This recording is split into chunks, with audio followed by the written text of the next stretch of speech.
Itu namanya resiko pejabat. Oh gitu ya Nggak Pak, nggak apa-apa ya. Ya, ada kadang-kadang kita salah, ya. Ah, Apalagi dengan kadang-kadang juga dengan tekanan masyarakat, dengan kebutuhan masyarakat. Jadi saya kira harus kita terima sebagai pejabat ya. Terima kasih.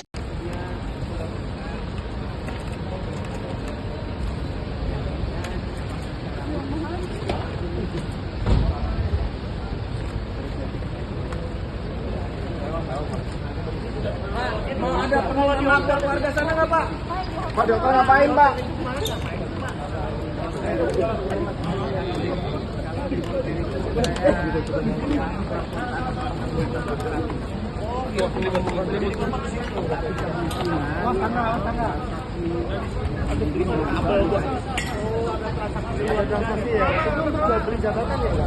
Waktu di hotel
Ini bisa dimulai. Ya, ya, baik.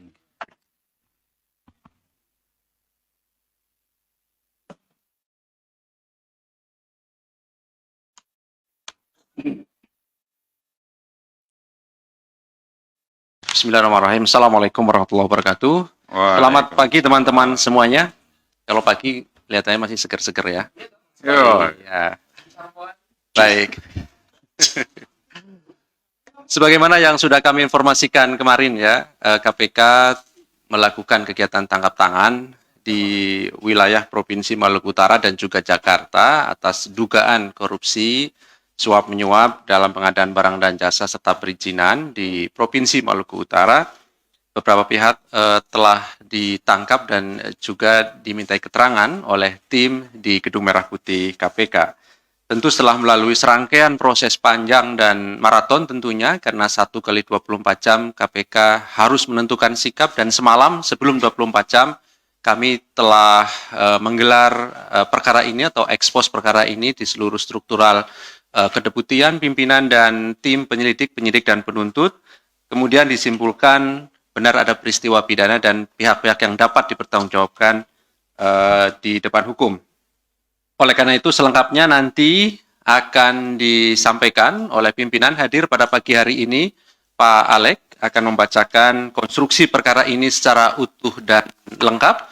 Dan setelahnya kami akan tunjukkan barang bukti dalam kegiatan tangkap tangan, serta seperti biasa kami beri kesempatan teman-teman untuk bertanya. Kita fokuskan lebih dahulu perkara yang ini, begitu ya. Jadi perkara tangkap tangan yang kemarin dilakukan. Kami tidak membatasi yang bertanya, silakan aja bila ada yang ingin bertanya terkait dengan perkara ini, kami silahkan dengan menyebutkan nama dan medianya. Baik, kami silahkan Pak Alek untuk membacakan beberapa poin perkembangan dari kegiatan tangkap tangan dimaksud. Ya, terima kasih Mas Ali. Assalamualaikum warahmatullahi wabarakatuh. Selamat pagi, shalom, salam sehat dan bahagia untuk kita semuanya. Yang saya banggakan teman-teman wartawan, hari ini saya akan menyampaikan terkait dengan perkembangan informasi kegiatan tangkap tangan yang terjadi di Provinsi Maluku Utara. Ini menyangkut pemberian hadiah atau janji untuk mendapatkan proyek pengadaan barang dan jasa serta perizinan. Ya. Dalam kegiatan tangkap tangan ini KPK mengamankan sejumlah 18 orang untuk dimintai keterangan. Ya, itu kita amankan di Maluku Utara, di Ternate maupun di Jakarta. antara lain AGK, ini Gubernur Maluku Utara dan seterusnya, ini sampai RZ, ini ajudan, ada 18 orang. Adapun kronologis terjadinya peristiwa kegiatan tangkap tangan adalah sebagai berikut, bahwa atas dasar adanya informasi dari masyarakat atas dugaan korupsi oleh penyelenggara negara atau yang mewakilinya terkait provinsi yang terkait kegiatan proyek di Provinsi Maluku Utara. Pada hari Senin, tanggal 18 Desember tahun 2023, tim KPK memperoleh informasi telah terjadi penyerahan sejumlah uang melalui transfer ke rekening bank serta ke rekening penampung yang dipegang oleh RI. Ini sebagai salah satu orang kepercayaan dari AGK. Dari informasi ini, kemudian tim langsung mengamankan para pihak yang diantaranya berada di salah satu hotel di Jakarta Selatan dan di beberapa kediaman pribadi dan tempat makan yang ada di kota Ternate, Maluku Utara. Diamankan uang tunai dari dalam kegiatan ini sekitar 725 juta sebagai bagian dari dugaan penerimaan sejumlah 2,2 miliar. Berikutnya para pihak yang diamankan beserta barang bukti dimasuk dibawa ke gedung KPK untuk dilakukan permintaan keterangan lebih lanjut.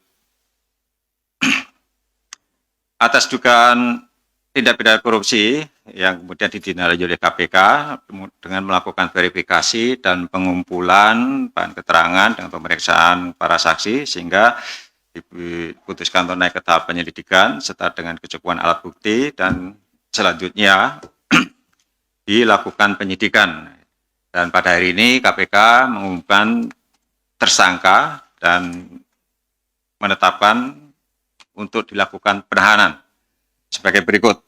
Yang pertama adalah AGK, ya ini Gubernur Maluku Utara, kemudian AH, ini Kepala Dinas Perumahan dan Pemukiman, DI, Kepala Dinas PUPR, RA, Kepala BPPBJ, Badan Pengadaan Barang dan Jasa, ya. Kemudian RI ini ajudan, ST dari pihak swasta dan KW dari pihak swasta. Adapun konstruksi perkara diduga telah terjadi tindak pidana korupsi sebagai berikut. Sebagai salah satu provinsi yang mendapatkan prioritas untuk mempercepat proses pengadaan dan pembangunan infrastruktur, Provinsi Maluku Utara kemudian melaksanakan pengadaan barang dan jasa yang anggarannya bersumber dari APBN. AGK dalam jabatannya selaku Gubernur Maluku Utara ikut serta dalam menentukan siapa saja dari pihak kontraktor yang akan dimenangkan dalam lelang proyek pekerjaan dimaksud. Untuk itu AGK kemudian memerintahkan AH selaku Kadis Perumahan dan Pemukiman, DI selaku Kadis PUPR, dan RA selaku Kepala BPPBJ untuk menyampaikan berbagai proyek di Provinsi Maluku Utara. Adapun besaran berbagai nilai proyek infrastruktur jalan dan jembatan di Pemprov Maluku Utara mencapai paku anggaran lebih dari 500 miliar. Di antaranya pembangunan jalan dan jembatan ruas Matuting Ranga-Ranga, pembangunan jalan dan jembatan ruas Saketa Dihipodo. Dari proyek-proyek tersebut, AGK kemudian menentukan besaran yang menjadi setoran dari para kontraktor. Selain itu, AGK juga sepakat dan meminta AH, DI, dan RA untuk memanipulasi progres pekerjaan seolah-olah telah selesai di atas 50%. Dengan tujuan agar pencairan anggaran dapat segera dicairkan. Di antara kontraktor yang dimenangkan dan menyatakan kesanggupan memberikan uang yaitu KW. Selain itu, ST juga telah memberikan sejumlah uang kepada AGK melalui RI untuk pengurusan perizinan pembangunan jalan yang melewati perusahaannya. Teknis penyerahan uang melalui tunai maupun rekening penampung dengan menggunakan nama rekening bank atas nama pihak lain maupun pihak swasta. Inisiatif penggunaan rekening penampung ini adalah berdasarkan usulan antara AGK dan RI. Buku rekening dan kartu ATM tetap dipegang oleh RI sebagai orang kepercayaan dari AGK. Sebagai bukti permulaan awal terdapat uang yang masuk ke rekening penampung sejumlah 2,2 miliar. Uang-uang tersebut kemudian digunakan diantaranya untuk kepentingan pribadi AGK berupa pembayaran penginapan di hotel dan juga untuk membayar kesehatan yang bersangkutan. Selain itu, AGK juga diduga menerima uang dari para ASN di Pemprov Maluku Utara untuk mendapatkan rekomendasi dan persetujuan menduduki jabatan di Pemprov Maluku Utara, dan temuan fakta ini terus KPK dalami lebih lanjut. Untuk kebutuhan proses penyidikan, tim penyidik menahan tersangka AGK, AH, DI, RA, RI, dan ST, sedangkan tersangka KW segera kami lakukan pemanggilan dan kami mengingatkan yang bersangkutan untuk hadir ya bersama dengan KPK untuk memenuhi panggilan KPK. Para tersangka kami tahan untuk 20 hari ke depan ya, terhitung mulai kemarin ya, tadi malam tanggal 19 Desember tahun 2023 sampai dengan tanggal 7 Januari tahun 2024 di rutan KPK.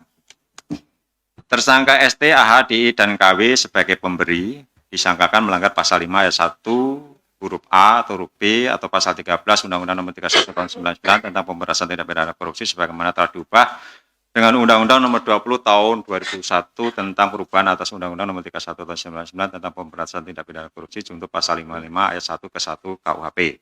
Sedangkan tersangka AGK, RI, dan RA sebagai penerima disangkakan melanggar pasal 12 huruf A atau huruf B atau pasal 11 Undang-Undang Nomor 31 Tahun 99 tentang pemberantasan tindak pidana korupsi dan seterusnya junto pasal 55 ayat 1 ke 1 KUHP. KPK menyampaikan pada kesempatan ini menyampaikan apresiasi dan terima kasih atas dukungan masyarakat yang telah memberikan informasi terkait dengan dugaan tindak pidana korupsi ini, dan juga kepada pihak kepolisian Satuan Brimob Polda Maluku Utara yang turut mengamankan kegiatan KPK di Maluku Utara. Demikian saya sampaikan, terima kasih. Terima kasih Pak Alek yang sudah membacakan beberapa poin perkembangan kegiatan tangkap tangan di Maluku Utara. Pada prinsipnya KPK hari ini mengumumkan 6 orang sebagai tersangka, 7 orang sebagai tersangka, 6 diantaranya ditahan, 1 orang segera dipanggil, dan kami berharap kooperatif kehadiran dari yang bersangkutan. Diduga dalam kegiatan tangkap tangan ini, para tersangka menerima uang 2,2 miliar dengan barang bukti yang ada ketika ditangkap 725 juta rupiah. Berikutnya kami tunjukkan barang bukti.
Apa?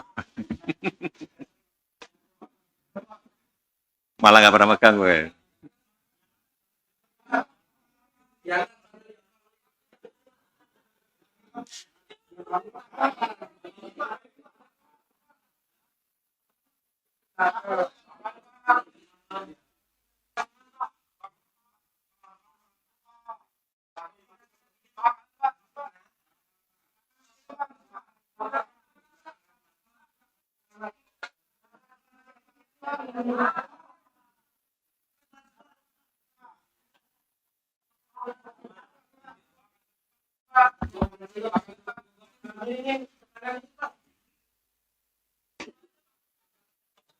Oke, baik. Cukup ya teman-teman? Cukup ya? Terima kasih.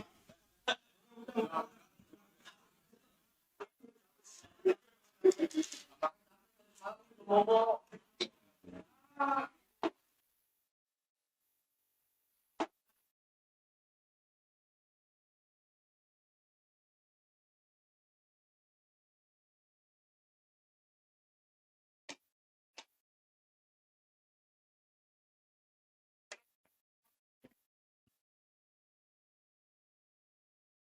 baik. Terima kasih. Silakan. Pertama Mas Mario. Oke. Dua Mas Yogi. Tiga ada lagi di belakang. Oke, silakan Mbak Lydia. Dian. Oke. Ya, saya Mario dari Metro TV. Ini saya mau nanyakan untuk lebih banyak pada kasus ini. Pertama, ya memang kita tahu sosok tersangka GAK ini yang memang saya rasa dari track recordnya ini belum pernah jadi rakyat. Karena dari alur birokrasinya berapa kali jadi bupati, 2 periode jadi gubernur hampir 25 tahun lah. Tapi sosok beliau ini memang kontroversi.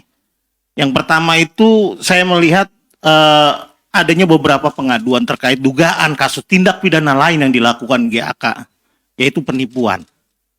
Penipuan di mana beberapa kali beliau dengan motif meminjam uang kepada kontraktor yang kemudian ujung-ujungnya tidak dikembalikan. Tapi dengan iming-iming akan diberikan proyek. Dan ini ada beberapa kasus di APH-APH lain terkait pengaduan yang dilakukan GAK. Nah, kemudian saya sempat mendengar bahwa kasus ini juga terkait dengan dugaan lelang jabatan. Ya, sebelumnya kita tahu bahwa pada tanggal 13 September 2023 itu AGK ini melantik 5 pejabat Pemprov. Yaitu pejabat itu yang termasuk salah satunya sudah jadi tersangka ini. Saudara Adnan Hasanuddin sebagai Kadis Perkim Perumahan dan Lingkungan Hidup. Nah, dari 5 pengangkatan ini, apakah KPK sudah melihat adanya kickback atau pemberian atau gratifikasi yang diterima oleh AGK dalam kasus ini? Oke. Nah, terus ketiga itu dari tatanan kelola dari Pemprov Malut ini cukup nyentrik atau bahkan banyaknya penyimpangan-penyimpangan. Contohnya adanya BPKAD yang harusnya secara tupoksi mengurusi anggaran, tapi justru dia bisa melakukan kegiatan fisik. Membikin proyek, buat kantin, buat musola, buat ruang kerja. Padahal diatur dalam tupoksi jelas bahwa BPKAD itu bekerja membuat anggaran, laporan, tapi ini justru dia bermain proyek. Apakah KPK melihat hal-hal seperti ini sebagai adanya indikasi korupsi? Selanjutnya saya mau menanyakan menurut catatan saya, nggak tahu ya. Menurut catatan saya yang diamankan ada 19. Nah, beliau AGK ini di sana itu terkenal dengan tangan besi. Dan 2 diantaranya adalah 2 anggota TNI aktif. 1 berpangkat Serka Angkatan Udara dan 1 Kopassus. Apakah 2 pihak ini diduga ada kaitannya atau terlibat minimal ikut menikmati atau menjadi perantara bagian dari baik itu suap proyek maupun gratifikasi misalkan. Yang di sini kan ada bernama Deden dan Musri kalau nggak salah. 2 anggota TNI aktif, Kopassus dan Serka TNI Angkatan Udara. Apakah KPK akan mendalami dugaan-dugaan tersebut? Nah, selanjutnya ada juga yang menarik bahwa AGK ini sempat menunjuk kepala dinas trans yang kemudian oleh KASN diminta dikembalikan posisinya kepada pejabat sebelumnya. Ini KPK melihat nggak sih banyak kekacauan di Pemprov Malut ini, baik ada yang main sendiri, main proyek yang nggak boleh main proyek, penunjukan bahwa KPK sudah melihat belum adanya peluang-peluang jual beli jabatan di sini. Nah, untuk kasus lain, Mas Ali dikit. Kasus lain itu terkait pemeriksaan Bambang Rudianto Tanusudibyo, Komisaris Dosniroha Logistik PT DRL yang kemarin diperiksa terkait pengadaan bansos. Nah, sebenarnya sejauh apa pendalaman yang dilakukan kepada Rudianto Tanusudibyo ini?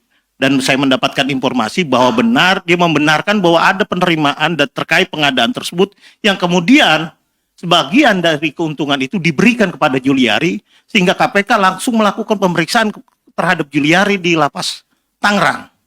Apakah memang demikian? Jika memang demikian, artinya tidak menutup kemungkinan Juliari kemudian akan dijerat dengan kasus penyaluran bansos beras ini. Oke. Nah, satu lagi Mas ya.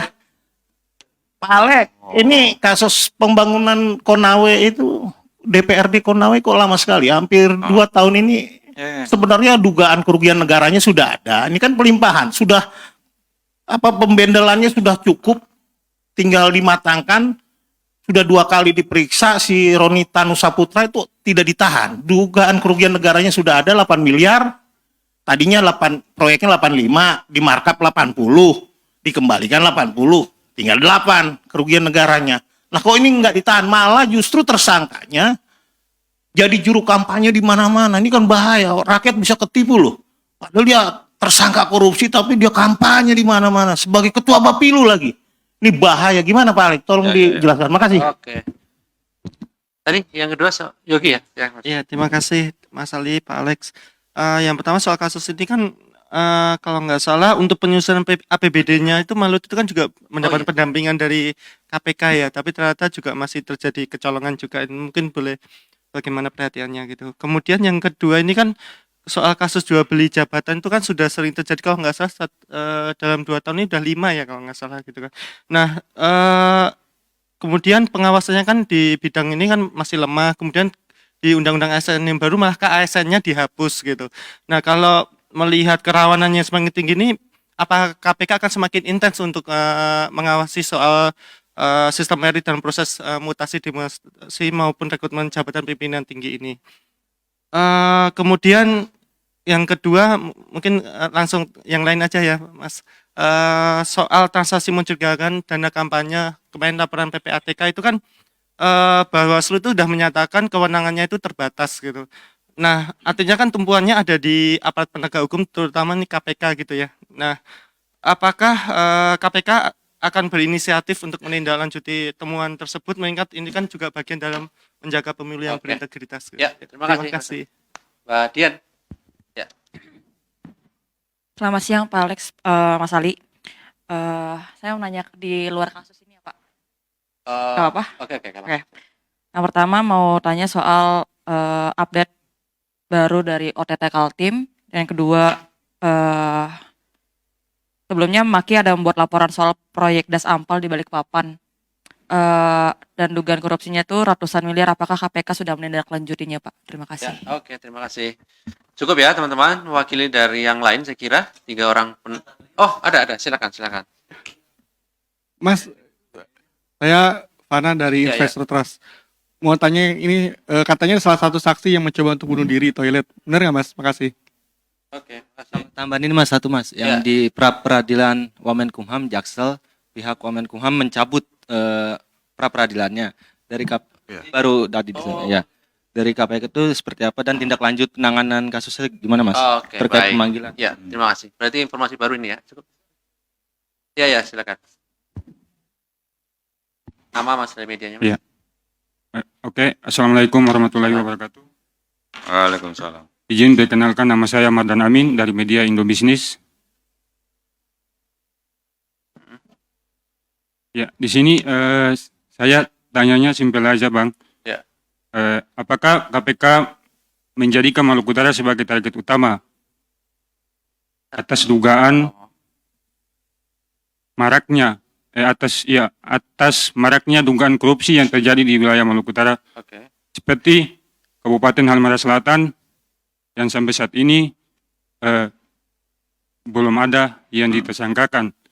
Yang kedua, Kabupaten Pulau Taliabu. Oke, cukup. Oke, Pak. Baik.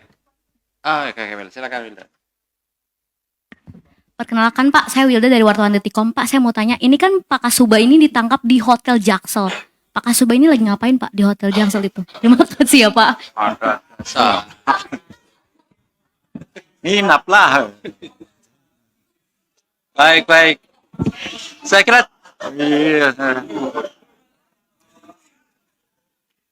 kira cukup ya mewakili yang lain.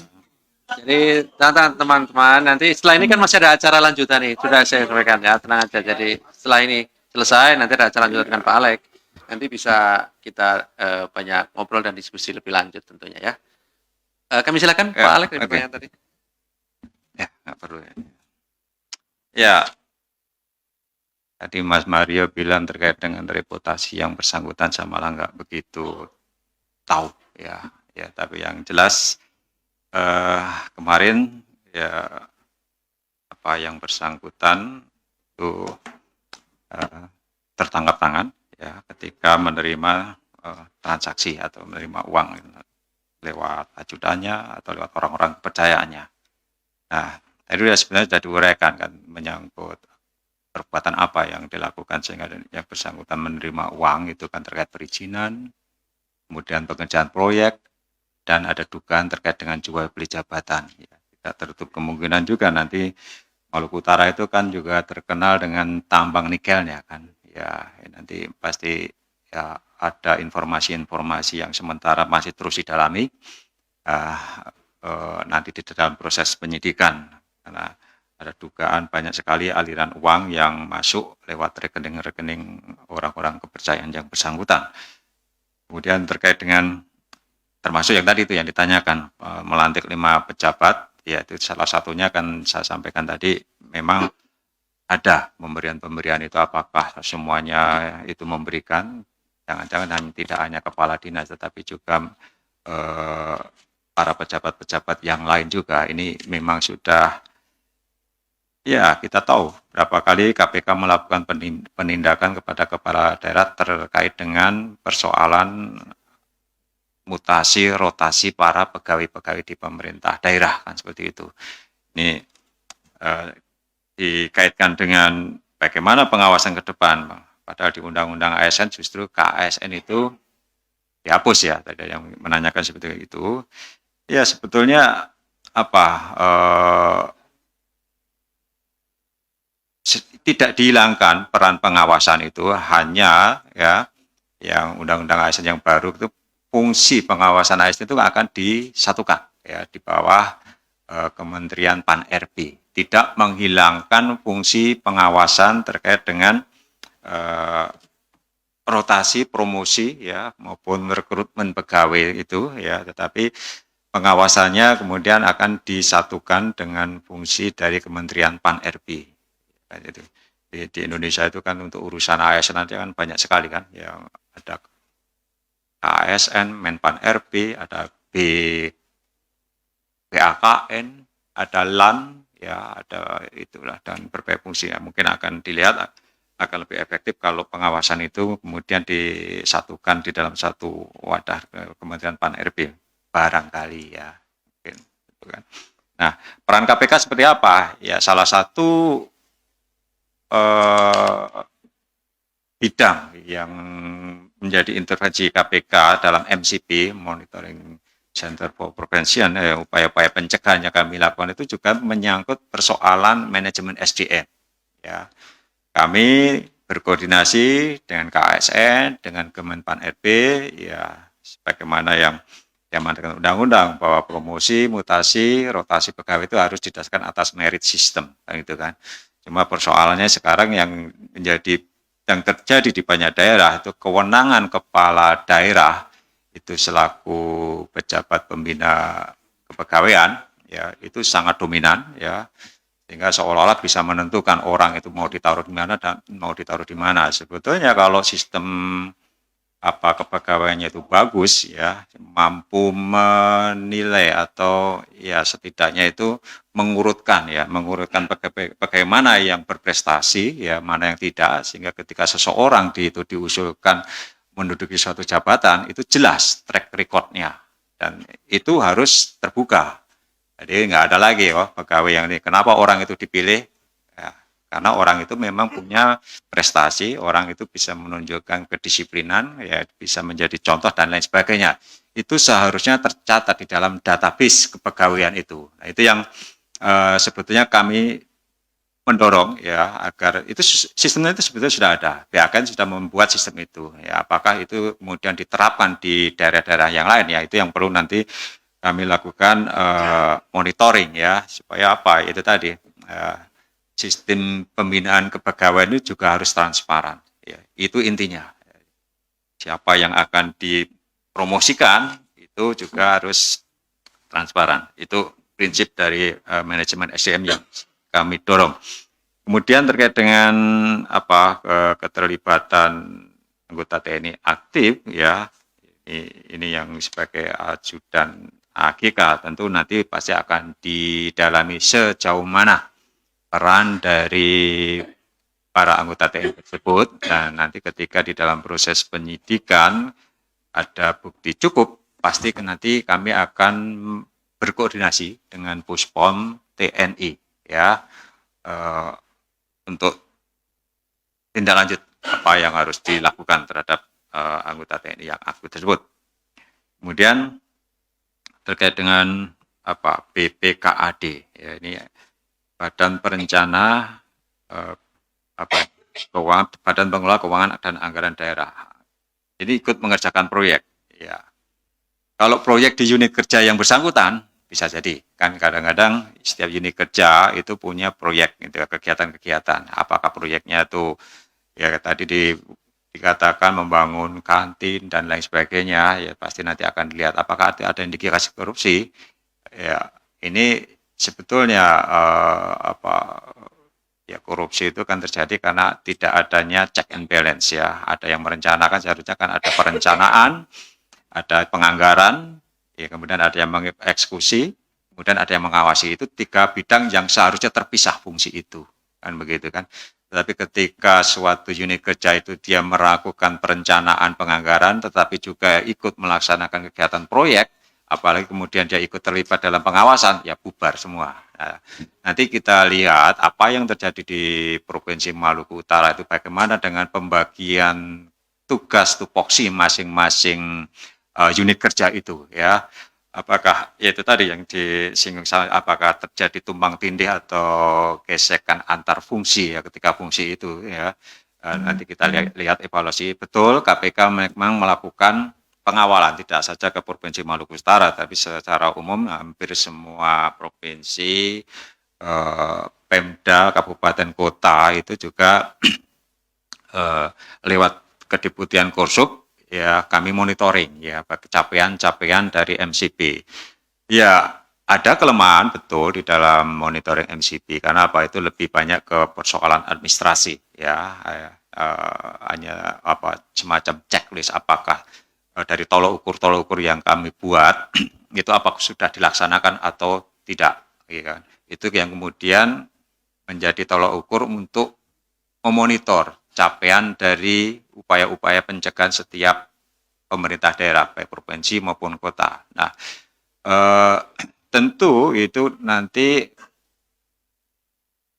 dari SPI, survei penilaian integritas akan terlihat ya, karena misalnya bahwa sudah terkait dengan pengadaan barang dan jasa, misalnya kan, bahwa itu sudah dilakukan proses secara transparan, akuntabel dan lain sebagainya. Tetapi ketika dalam survei kepada masyarakat di situ nanti banyak yang menyebutkan bahwa dalam proses pengadaan barang dan jasa itu masih ada suap, berarti nggak nyambung, ya, nggak nyambung antara MCP dan survei penilaian integritas. Artinya apa? Ketika pemerintah daerah itu kemudian melakukan self assessment terhadap MCP dengan mengisi tolok ukur ya, itu ternyata nggak sejalan ya dengan apa yang dirasakan oleh misalnya oleh para vendor, kontraktor atau bahkan masyarakat selaku penerima manfaat dari berbagai kegiatan pemerintah daerah. Nah, ini sebetulnya antara MCP dan survei penilaian integritas ini ada kaitannya, ada hubungannya. Apakah MCP itu betul-betul hanya sebatas formalitas ya dari pemerintah daerah atau sekedar pencitraan misalnya, atau betul-betul dilaksanakan dan memberikan manfaat atau perubahan terhadap layanan publik yang diberikan pemerintah daerah. Itu nanti akan dilihat dari nilai SPI-nya itu ya. Kemudian terkait dengan kekacauan pengelolaan ya ini tadi sudah saya sampaikan itu ya, kami akan lihat ya, kami akan evaluasi. Dan secara umum sebetulnya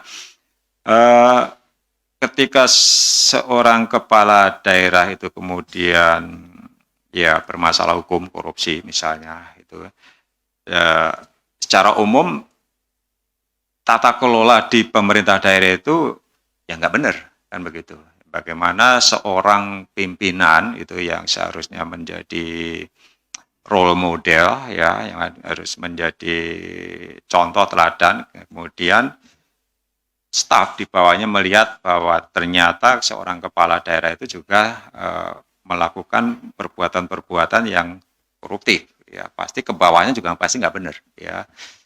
Bagaimana misalnya seorang kepala daerah ketika mendudukkan atau melakukan rekrutmen rotasi para pejabat ternyata mengutip fee, ya pasti nggak benar. Nanti kepala dinas pun akan memperhitungkan biaya yang dia keluarkan itu, dan ketika di dalam unit kerja atau dinas tersebut itu anggarannya cukup besar, yang terjadi ya dia akan mengutip dari para kontraktor dan seterusnya di bawahnya.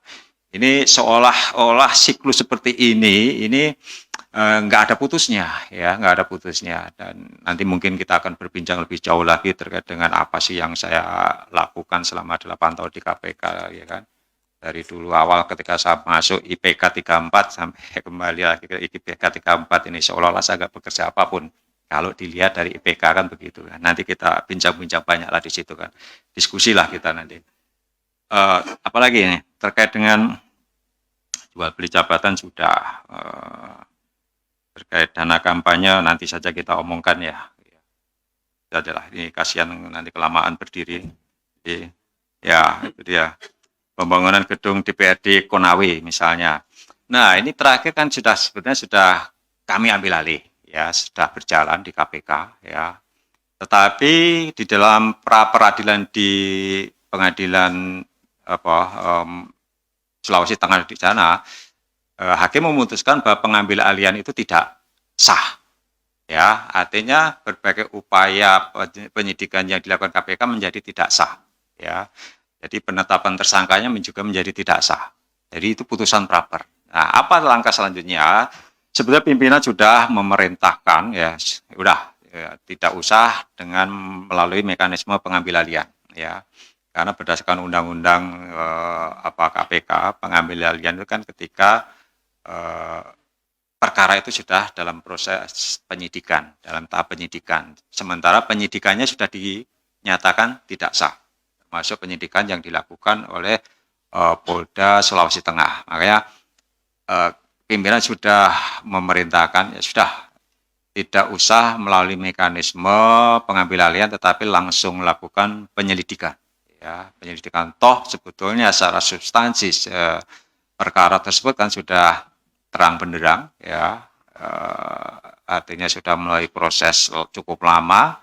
Kita lakukan penyelidikan mungkin 2-3 minggu sudah selesai, kemudian kita naikkan ke penyidikan lagi. Jadi itu yang langkah-langkah yang pimpinan perintahkan di Kedeputian Pendidikan untuk dilakukan. Tidak melalui mekanisme pengambil alihan perkara lagi, kalau akan memakan waktu lebih panjang lagi. Dan itu kami serius ya untuk menangani perkara itu, karena benar seperti yang disampaikan Mas Mario ya, masyarakat Sulawesi Tengah pun melihat keseriusan kami KPK dalam menangani perkara pembangunan gedung DPRD Konawe ini. Dan itu juga menjadi tantangan buat staf kami di Kedeputian Pendidikan segera menindaklanjuti. Ya, itu akan menjadi perhatian kami, Mas Mario. Ya, mudah-mudahan dapat segera. Apa? Morewali ya, Morewali. Ya, salah sedikit lah. Ya. Saya kira itu ya. Ya. Oke. Oh. Itu Bambang itu siapa, saya juga nggak tahu juga. Tapi prinsipnya begini, tentu di dalam proses penyidikan, ya penyidik sudah memeriksa saksi-saksi, ya dari keterangan saksi-saksi itu bisa jadi itu berkembang, ya berkembang bukti-bukti menyangkut keterlibatan pihak-pihak yang lain, kan begitu, ya.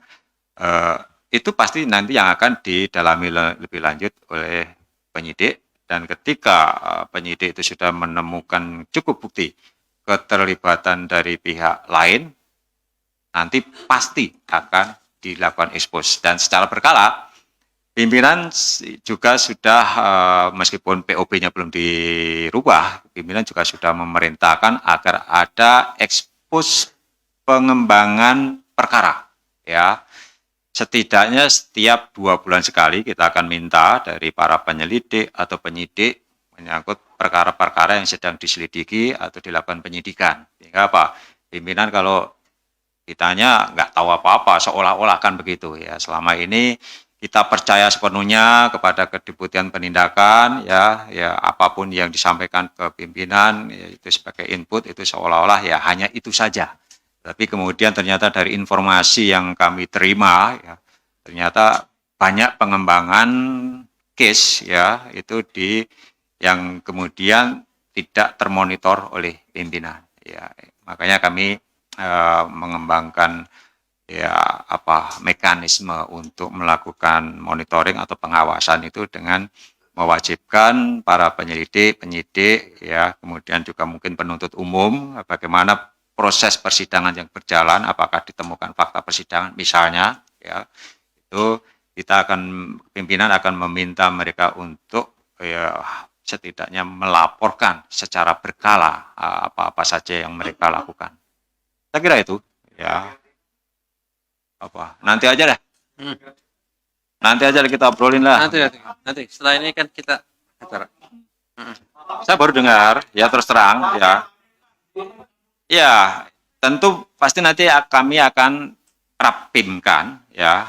Saya nggak mungkin menjawab sendiri apakah kami akan menerima pencabutan atau tidak. Tentu nanti akan kami rapatkan dengan pimpinan yang lain bagaimana sikap KPK, ya akan seperti itu.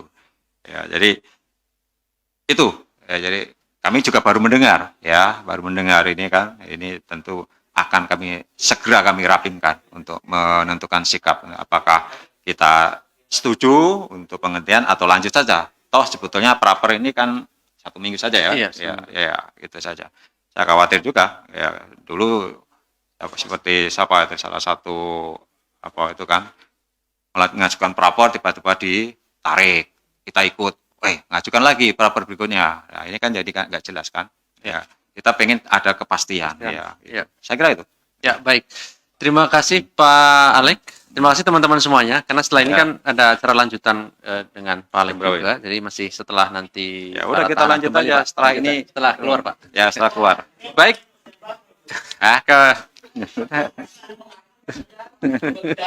Ya, baik. Terima kasih Pak Alek, terima kasih teman-teman. Katanya kami tutup lebih dahulu, teman-teman. Kami akhiri. Assalamualaikum warahmatullahi wabarakatuh. Waalaikumsalam. Ya.